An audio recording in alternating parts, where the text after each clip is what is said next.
Salut les sportifs, bienvenue dans une nouvelle édition de Moselle Sport. Et oui, encore un lundi, le FC Metz joue son match contre Caen ce soir. Le Grauli Mag sera là pour tout débriefer demain mardi à 18h30. Mais en attendant, moi, avec mes invités, on ne se fait aucun souci, on gagne à tous les coups. Je vous présente ça dans le sommaire.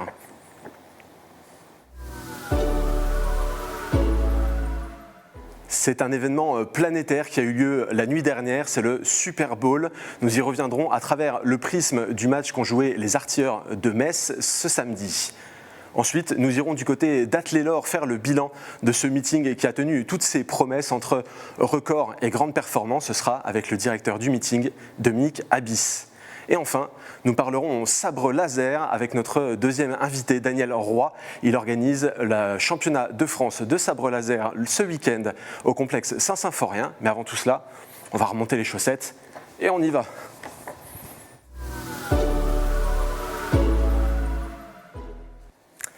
Alors il va me rejoindre, c'est Arthur Carmier. J'ai troqué Arnaud Desmerlet cette semaine pour un nouveau chroniqueur. Alors, vous le voyez, fan de football américain, il porte fièrement son maillot des Patriotes. Comment ça va, Arthur ? Ça va Mathieu, merci pour l'invitation, pour ce formidable numéro de Moselle Sport. C'est un plaisir. Qui d'autre pour parler football américain dans notre première partie que toi ? J'imagine que la nuit a dû être courte. Tu as dû regarder le match jusqu'au petit matin. Effectivement, ça se voit peut-être un petit peu. Mais ça a été une belle nuit de football américain. On va en parler dans quelques instants. Tom Brady ne t'a pas trop manqué, ça va ?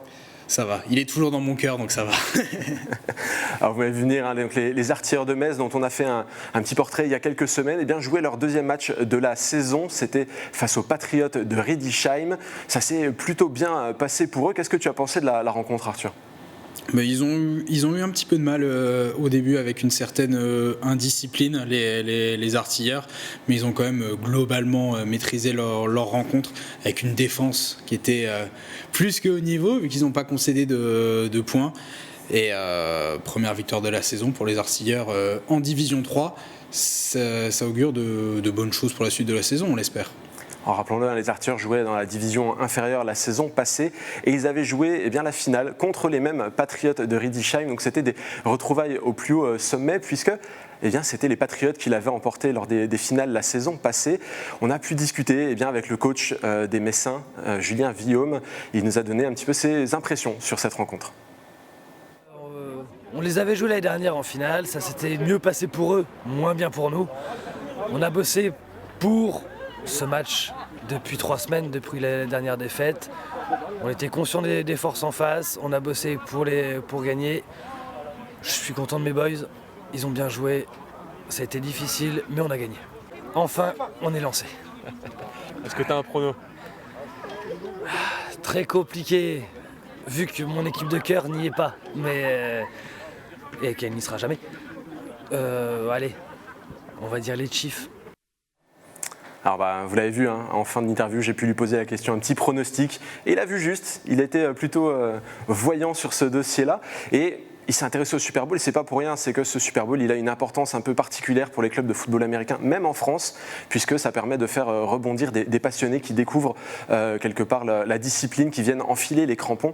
Arthur, comment tu le sens un petit peu, cet impact que peut avoir un sport américain, finalement loin de chez nous, mais qui vient avoir des répercussions dans les clubs lorrains, par exemple ? Clairement, les sports américains comme ceux-là, avec des retransmissions en pleine nuit, avec le décalage horaire, ce sont des sports qui attirent vraiment les passionnés, et les passionnés veulent s'essayer à la pratique dans leur ville, à proximité de chez eux, en France. Mais ce qui a aussi fait la différence au-delà de cet événement du Super Bowl, c'est que les matchs de NFL sont diffusés en clair à des heures décentes, très souvent le dimanche à 19h en France. Et Julien Villaume nous disait que ça avait fait énormément de bien aux artilleurs.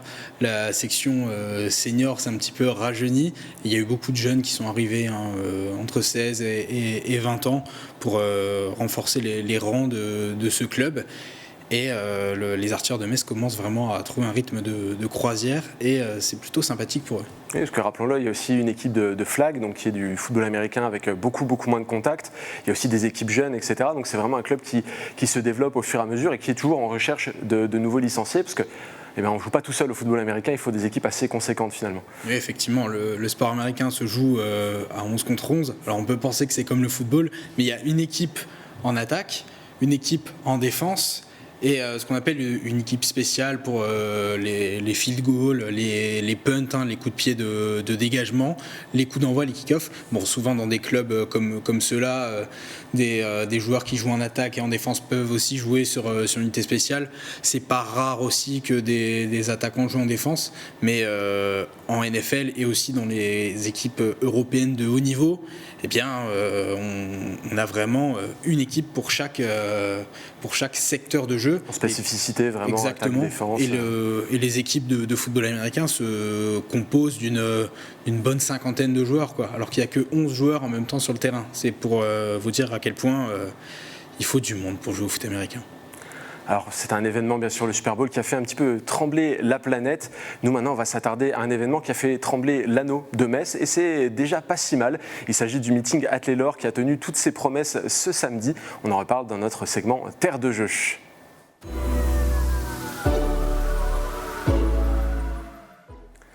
Alors Dominique Abyss est en train de nous rejoindre, c'est un directeur de tournoi heureux puisqu'il a rencontré le succès qu'il attendait avec ce meeting Athlé-Lor, des visages heureux aussi sur les différentes pistes. C'est un événement qui a vraiment tenu toutes ses promesses.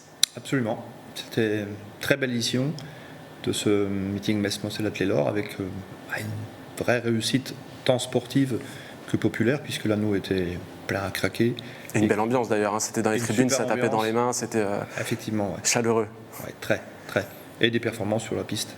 On parle souvent de l'athlétisme comme un sport un petit peu à part. Souvent, ce sont des passionnés d'athlétisme qui vont voir des meetings d'athlétisme, etc. Est-ce qu'on n'aurait pas finalement, avec cette édition, transcendé un peu cela, attiré quelques curieux, parce qu'on a vu beaucoup d'enfants, des choses comme ça, qui venaient pour peut-être voir la première fois des athlètes en action. C'est important de pouvoir transmettre cette passion-là. Absolument, c'est un de nos objectifs, c'est-à-dire de faire, au travers d'une épreuve de haut niveau avec des athlètes, des stars de l'athlétisme connus, dans le monde entier, d'attirer un public jeune ou moins jeune, mais notamment des jeunes, pour les attirer vers cette discipline de l'athlétisme qui reste le sport olympique numéro 1. Bien sûr, on y a retrouvé beaucoup de disciplines différentes, beaucoup de grands champions et de records. Et d'ailleurs, Emma Facchetti était présente sur l'événement. Elle nous a dressé un condensé de ce qu'il fallait voir. On le regarde tout de suite. Le meeting Metz-Moselle Athlé-Lor était riche en internationaux et en performances. Pour sa 4e présence, Femke Bol a encore une fois brillé sur la piste en s'imposant à 2 reprises, le 200 mètres et le 400 mètres. La Néerlandaise a réalisé le meilleur chronomètre mondial de la saison en s'illustrant sur le 400 mètres en 49 secondes et 96 centièmes. Elle devient la 4e meilleure performeuse mondiale de l'histoire. I was really happy. I mean, the 400 is always tough, the first one, but I'm really happy that it turned out like this. And then I just tried to recharge a bit because I had 1 hour 20 before the 2 and just go. So it was nice.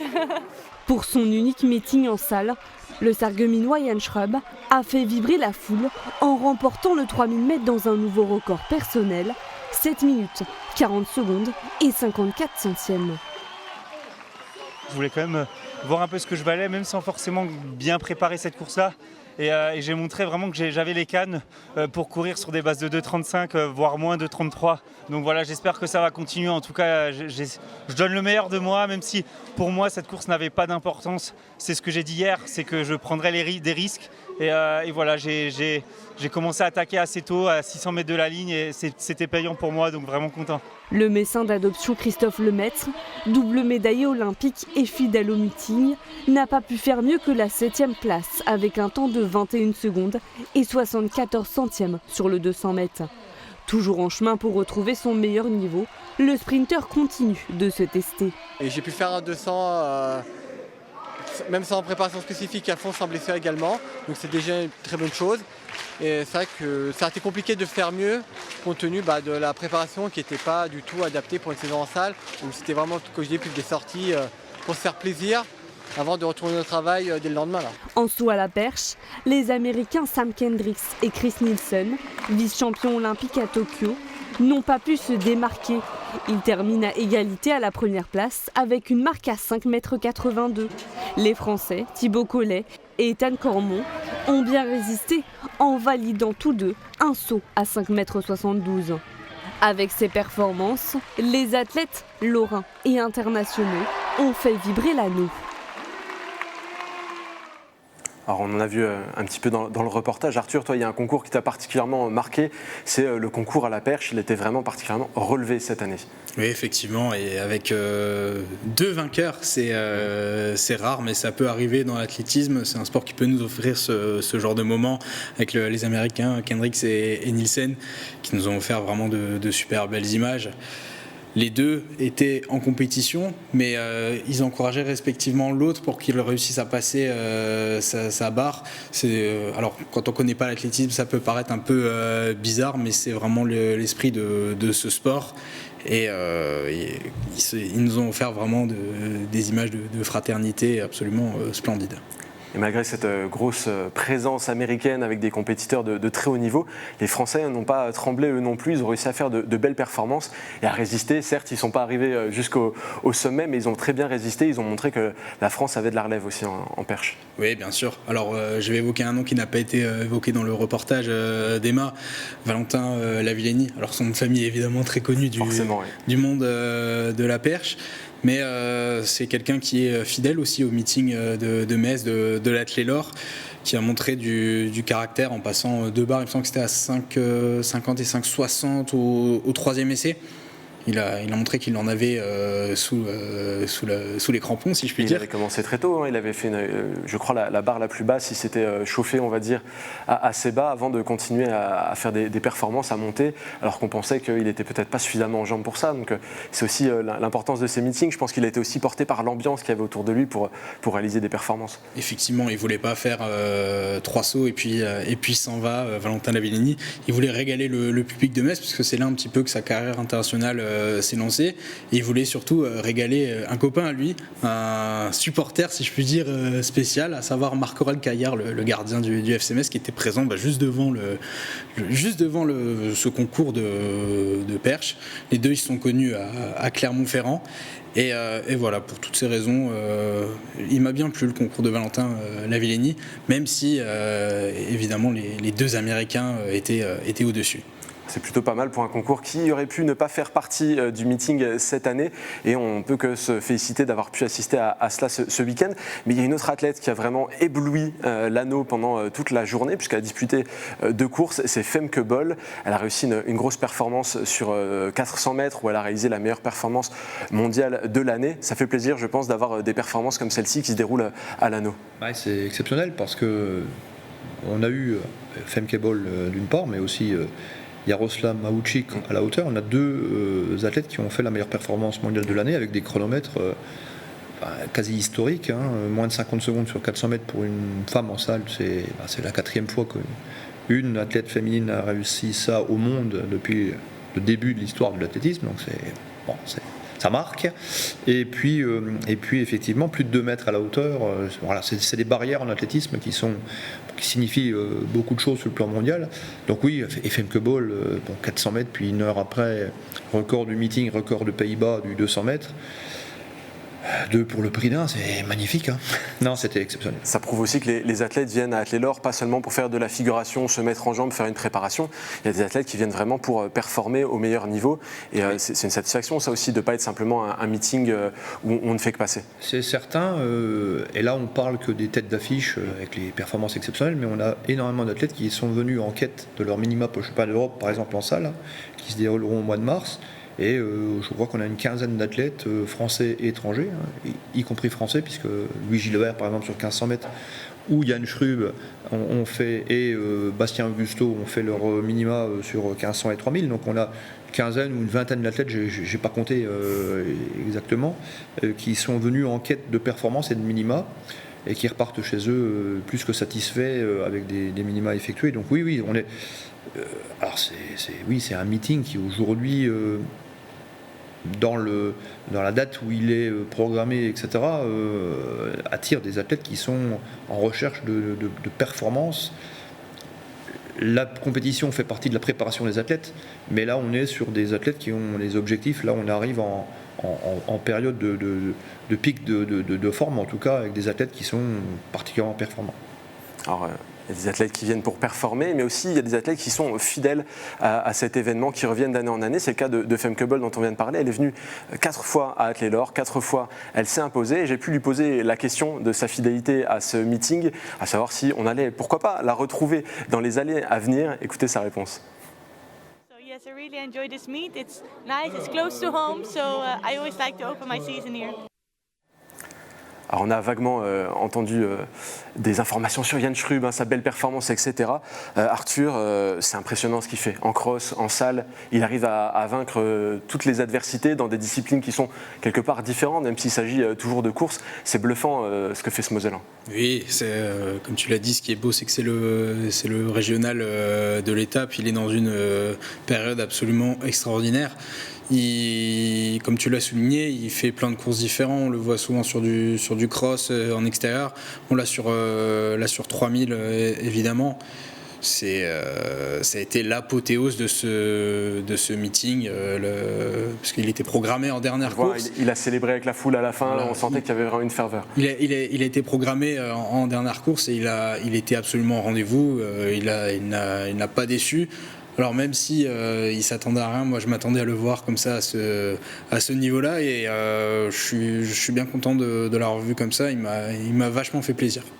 Il y avait du monde en tribune pour l'encourager aussi, et ça c'est important, ce soutien des Mosellans. Il le sent à domicile comme c'était le cas ici, mais aussi à l'extérieur, on lui apporte beaucoup de soutien. On écoute ce que ça lui apporte. Et de plus en plus, je le remarque que ça fait...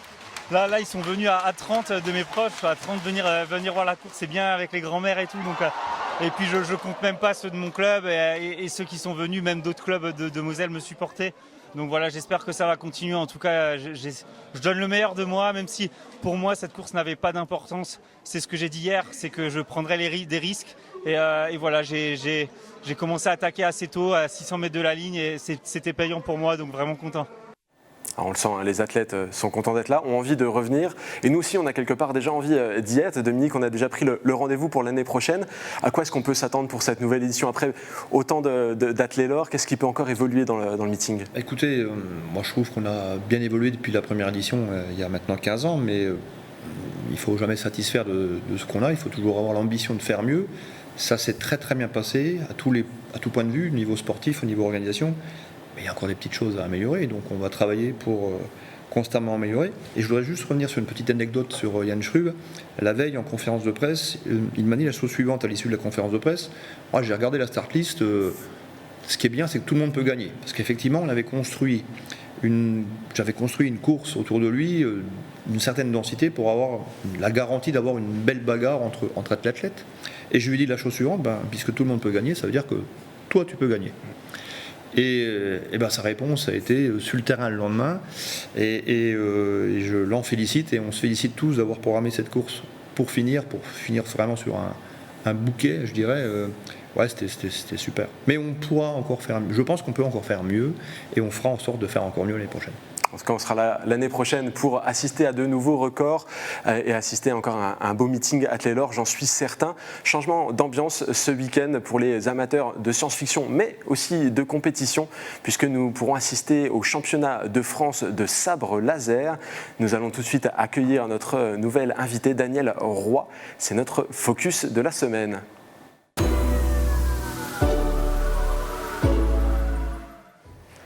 Alors Daniel Roy, bienvenue. Merci, bonjour. Qu'est-ce que ça inspire finalement ces différents événements qui peuvent avoir lieu à Metz en plusieurs semaines d'intervalle, un meeting d'athlétisme, on enchaîne avec du sabre laser. Quel est le point commun finalement ? Le sport, la passion du sport, et puis une ville dynamique, parce que finalement je pense que autant à l'anneau que pour nous, si la ville ne nous suivait pas, ce serait certainement très compliqué. Et une belle chose, c'est que finalement la Moselle est dynamique, et puis qu'on fait venir du monde en Moselle de très très loin pour monsieur, d'un peu moins loin pour nous, mais ce sera quand même de toute la France, et ça c'est vachement bien. Alors, fondateur de l'Académie de la Force, un club de sabre laser, finalement quelque chose d'assez atypique à l'origine, jusqu'à organiser un championnat de France ici à Metz. Le parcours, est-ce qu'on peut le résumer en quelques mots ? Rapide. Oui, parce que finalement, ça ne fait que 5 ans, puisque l'Académie de la Force a ouvert en 2017, en septembre 2017. On est là en 2023 et on est sur du championnat de France. Alors, on n'est pas les seuls responsables, c'est bien parce que la Fédération française d'escrime a reconnu le sabre laser comme une arme officielle et en a fait véritablement un sport officiel, que le ministère des Sports a donné délégation à la fédération pour pouvoir organiser des championnats de France, avec toutes les majuscules qu'il faut, qu'aujourd'hui on en est là. À notre niveau, c'est une belle progression, c'est quelque chose qu'on a aidé, mais on est très très loin d'être responsable à 100% du championnat de France en tant que tel. Après, on a été le chercher.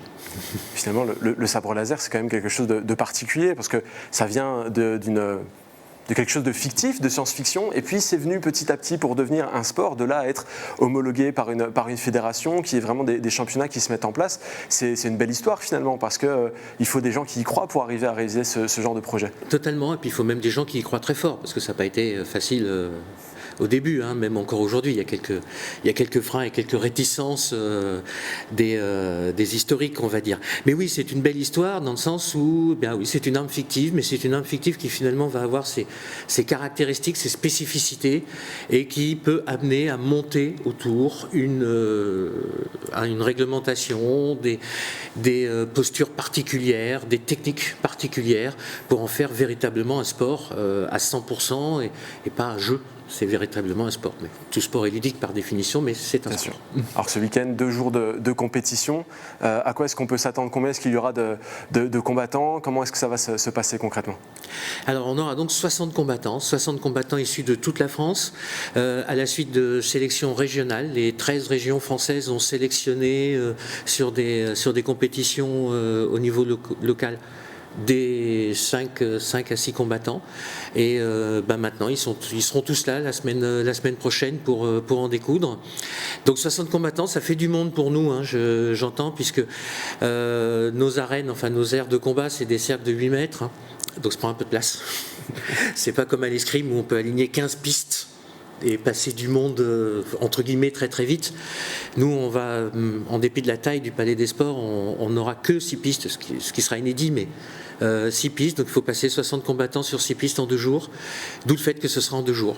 Ça va être un beau marathon quelque part. Alors, c'est pas de l'athlétisme, mais Dominique, qu'est-ce que ça évoque finalement l'organisation de ce type d'événement, qu'on retrouve d'autres choses comme celle-ci à Metz ? Écoutez, moi je peux être que ravi alors c'est un sport que je connaissais pas avant de le voir affiché dans toute la ville de Metz, donc ça je trouve que c'est super, et je pense comme monsieur que le fait d'avoir des événements sportifs sur Metz et la Moselle ne peut être que bénéfique à tout le monde, parce que c'est le sens même de la compétence locale qui est quelque part reconnue, parce que voilà, on fait des choses.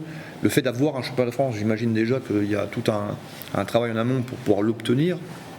Donc c'est une reconnaissance quelque part de la capacité au club, mais aussi aux partenaires institutionnels de pouvoir permettre ce genre d'événement. Donc moi je trouve que c'est que du plus, et je pense que je viendrai faire un tour, parce que ça m'intéresse de voir ce que c'est nouveau, le sport au sens large du terme, c'est ce qui fait vibrer beaucoup de Mosellans et de Messins. Donc mais merci, effectivement, j'en profite pour faire un remerciement, mais croisé, mais la ville de Metz notamment et le département sont des partenaires importants pour que ces événements fonctionnent. C'est une évidence. Alors Arthur, on l'a évoqué tout à l'heure avec le Super Bowl. C'est vrai que les événements importants comme celui-ci, on a parlé des affichages qu'il y avait un petit peu partout dans la ville concernant le championnat de France de sabre laser. C'est ça qui peut faire que demain, la semaine prochaine, le mois prochain, il va y avoir de nouveaux adhérents dans les clubs. C'est important d'avoir des événements marquants qui restent dans les esprits. Bien sûr, dès lors que l'on assiste à un événement qui peut s'avérer spectaculaire, On a tout de suite cette envie d'essayer. Bon, Daniel nous le confiait en off. Les sorties de films Star Wars, ça rejaillit à l'image d'un Super Bowl sur le football américain. Ça rejaillit sur les clubs, sur les sections de sabre laser dans les clubs d'escrime en France. Et moi, je trouve ça formidable. Moi qui suis un fan de l'univers, je vais évidemment aller assister à l'événement qui est une première historique et c'est plutôt excitant, je trouve. Alors il n'y aura pas seulement du sabre laser sur ce week-end, il y a aussi du spectacle de prévu, un concert de l'harmonie de Catnum, des démonstrations chorégraphiées, des katas, une convention Mess for Fiction qui aura lieu aussi en même temps. C'était important de lier l'événement championnat de France avec un côté événementiel, grand public qui va permettre de ramener le plus grand monde possible. Oui, totalement, puisqu'on est dans un sport qui se veut et qui est spectaculaire, issu d'un univers de fiction. Ça nous paraissait, en accord avec la fédération, ça nous paraissait une chose véritablement intéressante que de mixer un événement qui soit à la fois culturel et sportif. Et là aussi, quelque part, on va être un peu sur une première. C'est le premier championnat de France, mais c'est aussi, du moins à ma connaissance, la première fois qu'un événement sportif va être à ce point mixé avec un événement culturel, puisque la convention Mess for Fiction est une belle convention, enfin j'espère, sera une belle convention, en tout cas en termes de taille, avec plus d'une vingtaine d'exposants, et que effectivement, le samedi soir, à l'issue du championnat, enfin de la première partie du championnat, on a choisi de présenter au public, toujours de façon gratuite pour faire profiter au maximum de personnes, un spectacle avec, vous l'avez dit, un show musical avec un orchestre qui va jouer donc des musiques de films, de science-fiction. Et puis l'autre partie de notre sport, de notre discipline, parce que le championnat de France, c'est la partie assaut sportif, en opposition, donc, mais une des caractéristiques fortes du sabre laser, c'est qu'on a à presque importance égale la partie chorégraphiée, spectacle, qui demande aussi beaucoup de technique, beaucoup d'entraînement, etc. Et on voulait aussi montrer que ça existe, donc cette soirée du samedi, cette fin d'après-midi, début de soirée du samedi, est aussi là pour ça, pour montrer qu'on peut faire du show pur. Avec le sabre laser, donc de la démonstration de sabre laser. Puis nous, à l'Académie, on a un spectacle qui fait à peu près une demi-heure, qui tourne un petit peu sur les conventions régionales. On s'est dit, si on ne le montre pas au moment du championnat, on ne le montre jamais. C'est pas la peine. Donc ça nous semblait vraiment intéressant de mixer les deux, parce que ça vient d'une arme de fiction, ça vient du divertissement. On en a fait un sport et on est très fiers d'en avoir fait un sport, mais on ne peut pas oublier la racine, on ne peut pas oublier d'où on vient, et montrer que les deux aspects existent et sont à même équivalence, ça nous semblait vraiment, vraiment intéressant. Et il y aura, à brève échéance, c'est-à-dire sans doute dès l'année prochaine, des championnats de France de sabre laser artistique, en plus des championnats de France de sabre laser sportifs qu'on a cette année. Eh bien, on a un bel univers à aller découvrir, et on invite notamment nos spectateurs à aller découvrir le concours de cosplay qui aura lieu à Mess for Fiction. Vous ne serez pas déçus, je vous le garantis. En tout cas, c'est déjà la fin de cette émission. Je vais remercier les différentes personnes présentes en plateau ainsi que les équipes techniques d'avoir été présentes. Je vous donne rendez-vous la semaine prochaine. On revient mardi cette fois-ci. D'ici là, transpirez bien.